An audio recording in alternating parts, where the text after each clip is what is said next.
राजस्थान के मुख्यमंत्री अशोक गहलोत आज एक दिवसीय दौरे पर नीमराना के काठूवास पहुंचे, जहां सामाजिक और न्याय विभाग की ओर से दिव्यांगों को 50 स्कूटी वितरित की। इसी दौरान उन्होंने राजस्थान सरकार के मंत्री टीकाराम जूली के माता पिता की मूर्ति का अनावरण किया। इस अवसर पर राजस्थान सरकार के मंत्री टीकाराम जूली, देवस्थान मंत्री शकुंतला रावत सहित अनेक प्रतिनिधियों ने स्वागत किया। इसके बाद पत्रकारों से बातचीत करते हुए भारत के उपराष्ट्रपति जगदीप धनखड़ पर हमला बोला और कहा, मुझे इस बात पर खुशी होगी कि राजस्थान का कोई राष्ट्रपति बने, लेकिन जिस तरह से उपराष्ट्रपति एक ही दिन में 5 जिलों में जाकर कैंपेन जैसा माहौल पैदा कर रहे हैं, यह संवैधानिक पदों के खिलाफ है। उन्होंने इस अवसर पर कहा कि इसका जनता को फैसला करने दें और राजस्थान पर कृपा करके हमें बख्शें, जनता निष्पक्ष फैसला करेगी। उन्होंने बताया, जनता में आप होती है, जनता अगर चाहेगी, अगर काम किए हो तो हमें आशीर्वाद देगी और काम नहीं किया तो आशीर्वाद नहीं मिलेगा। उन्होंने अप्रत्यक्ष रूप से केंद्र सरकार पर भी हमला बोलते हुए कहा, अब सिर्फ राष्ट्रपति का आना बाकी है। भारत सरकार संवैधानिक पदों पर रहने वालों पर दबाव नहीं बनाए, वह अपने राज्यों में जाकर चुनावी वर्ष में दौरे करे। हालांकि उन्होंने विश्वास दिलाया कि राष्ट्रपति आदिवासी महिला है और उन्होंने परेशानियों को नजदीकी से देखा और वह कैंपेन में नहीं आएंगी। लेकिन उन्होंने यह भी कहा कि अगर कोई भी संवैधानिक पद पर बैठा व्यक्ति देश में भ्रमण करता है तो ऐसा नहीं लगना चाहिए कि वो कैंपेन कर रहा है। पत्रकारों से बातचीत करते हुए उन्होंने कहा कि सरकार के खिलाफ ऐसा कोई पॉइंट नहीं जिससे आमजन में इसका विरोध हो। शिक्षा, स्वास्थ्य, सामाजिक सुरक्षा सहित काफी योजना ऐसी हैं जो पूरे देश में कहीं भी नहीं चल रही हैं। 25 लाख का बीमा राजस्थान सरकार दे रही है, जबकि केंद्र सरकार मात्र 5 लाख रुपए का बीमा कर रही है, जो भी सीमित लोगों के लिए हो सकता है। विधायक और सांसद की शिकायतों और विपक्ष के लोग तो बात बनाएंगे ही। उन्होंने सरकार के रिपीट होने का दावा करते हुए कहा, अगर विरोध ना रहे तो अगर विपक्ष के बहकावे में राजस्थान की जनता नहीं आए तो सरकार निश्चित रूप से आएगी।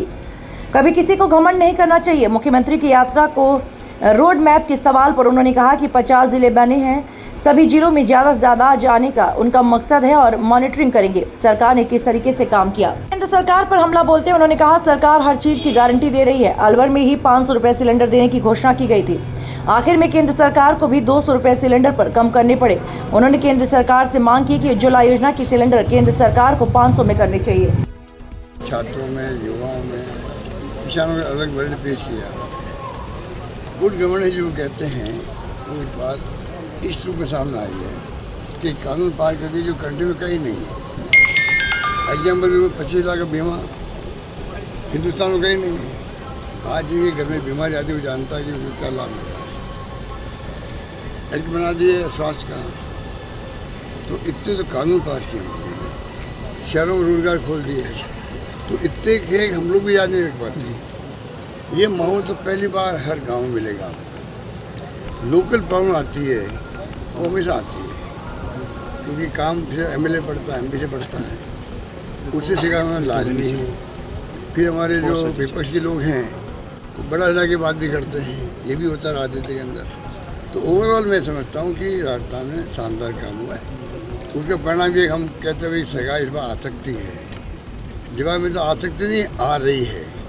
इतना लोगों में कमेंट आ रहे हैं। माई बाप तो देखो जनता ही होती है, हमें कोई घमंड नहीं करना चाहिए, कोई अहम नहीं करना चाहिए।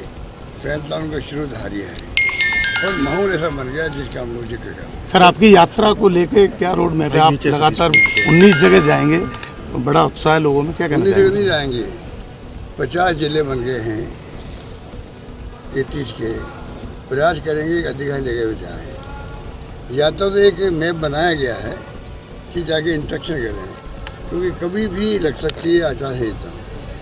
उसके बाद में जो ये प्रोग्राम जो 2030 का दिया गया है, ये सरकार ने दिया है प्रोग्राम, ये कांग्रेस का प्रोग्राम नहीं है।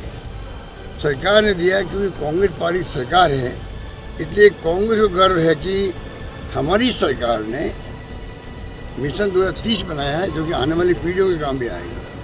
तमाम प्रदेश के जितने भी लोग हैं सुझाव दे सकते, सुझाव दें। 2.5 करोड़ से अधिक सुझाव आ चुके हैं। अब सुझाव में कोई शिकायतें भी होगी, कोई अपनी पीड़ा बता रहा होगा, सब बातें हैं, वो भी फीडबैक हमारे लिए है। अगर कोई पीड़ा ही बता रहा, अपनी मान लो शिकायत भी कर रहा है सरकार से, वो फीडबैक काम आएगा दुरुस्त करने के अंदर, तो नुकसान तो ही नहीं। और जो सुझाव भी आएंगे उनको हम लोग डॉक्यूमेंट करेंगे। डॉक्यूमेंट तैयार हो रहा है, डॉक्यूमेंट लॉन्च होगा आने वाले समय के अंदर। इस प्रकार से हम चाहते हैं कि राजस्थान के फ्यूचर क्या हो, 2030 तक हम कहाँ पहुँचें पैरामीटर में, वित्तीय प्रबंधन कहाँ तक हो, सब स्कीमें, शिक्षा में, स्वास्थ्य में और हम कहाँ जम करें, ये हमारी सोच है। ईडी आ रही है। अभी भी कोई कम बात नहीं। राजस्थान देश के उत्तर भारत में आर्थिक विकास दर में नंबर 1 आ गया है। बहुत बड़ी बात है। आर्थिक विकास दर में नंबर 1 हम लोग हैं। बड़े राज्यों में नंबर 2 पर हैं, आंध्र प्रदेश और दूसरा राजस्थान। ये अपना आप में उपलब्धि है। और जो कानून हमने पास किए हैं, पहली बार राजस्थान पूरे देश में चर्चा कर ओपीएस क्यों नहीं, 25 लाख बीमा क्यों नहीं। हर राज्य सरकारें हमारी स्कीमों को लेकर के वो खुद भी अपने मैनिफेस्टो में डाल रही है, गारंटी दे रही सरकार पब्लिक को। ये राजस्थान की पहल है। और तो सरकार, केंद्र सरकार दबाव में आ गई। 500 में सिलेंडर किया मैंने, अलवर में घोषणा करी थी मैं, राहुल गांधी जी आए तब। आज केंद्र सरकार को मजबूर होकर 2 रुपये कम करना पड़ा। हम मांग करते हैं प्रधानमंत्री से 2 रुपये कम क्यों किए। आप राजस्थान की तरह उज्ज्वला योजना के तमाम लाभार्थियों को 500 में सिलेंडर दें। आप 5 लाख का बीमा क्यों दे रहे हो, और वो भी दे रहे हैं सीमित लोगों को। आम जनता की बातों को मालूम नहीं रहता है। 25% जनता कवर नहीं होती है राज्य में। हम दे रहे हैं 100% लोगों को, वो दे रहे हैं 25 लाख का। तो केंद्र सरकार क्यों नहीं आगे आ रही है पूरे देशवासियों को बीमा देने के लिए 25 लाख का। सोशल सिक्योरिटी हम दे रहे हैं 1 करोड़ लोगों को, 1000 रुपये मिनिमम पेंशन दे रहे हैं बुजुर्गों को, निःशक्तजनों को, विधवाओं को। केंद्र सरकार क्यों नहीं दे रही है, 200 रुपये दे रही है वो। तो इतना बड़ा फर्क है।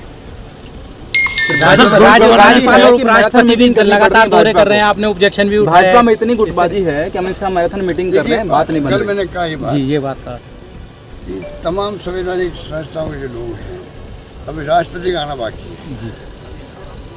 राष्ट्रपति का आना बाकी है।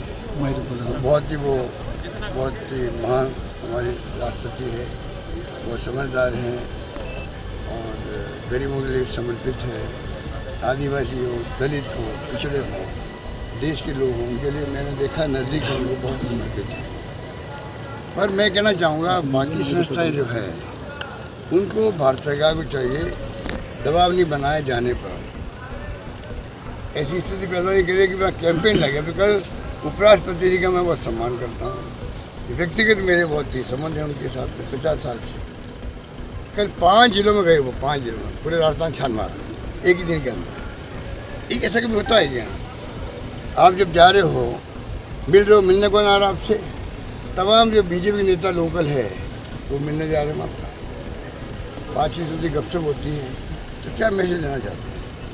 आज वो अगर मान लीजिए कल राष्ट्रपति बनते हैं, वो हमें तो खुशी होगी। शेखावत साहब बने उपराष्ट्रपति, सीएम हाउस के अंदर सम्मान किया हमने। धनखड़ साहब बने उपराष्ट्रपति, हमने सम्मान किया।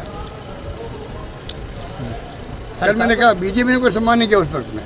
पहला उपराष्ट्रपति बना देश के अंदर राजस्थान का पहला, वो तो सो गए जाकर के। हमने जो है एक आपका पत्रकार गोपाल शर्मा, उसने खाली 200 लोगों को बुला के एक सम्मान किया था एक होटल के अंदर। सम्मान ही नहीं, मैंने एज ए मुख्यमंत्री सम्मान किया शानदार। वो आज भी उनको याद, अब तो दुनिया में नहीं रहे वो, हमेशा वो याद करते थे। तो सम्मान हम करते हैं, कल भी करेंगे। अगर ये राष्ट्रपति बन जाए धनखड़ साहब, हमारे लिए घर की बात होती है कि राजस्थान के राष्ट्रपति बन गए। पर कैंपेन करने आप निकलोगे तो हम कहेंगे कृपा करके बख्शो हमें, आप निष्पक्ष जनता को फैसला करने दो। जनता का मैंने कहा माई बाप वही होती है, उनकी जो अंतरात्मा कहेगी हमने कुछ काम किए हैं तो हमें आशीर्वाद मिलेगा, हमने काम नहीं किए हैं तो नहीं मिलेगा। सब बातें सरकार की गुड गवर्नेंस को देखते हुए ईडी छापे डाल रही है, ऐसा ये तो अभी आजकल चर्चा में इतनी आ चुकी ईडी, इनकम टैक्स, सीबीआई, तभी लोग इनको उसी रूप में लेते हैं।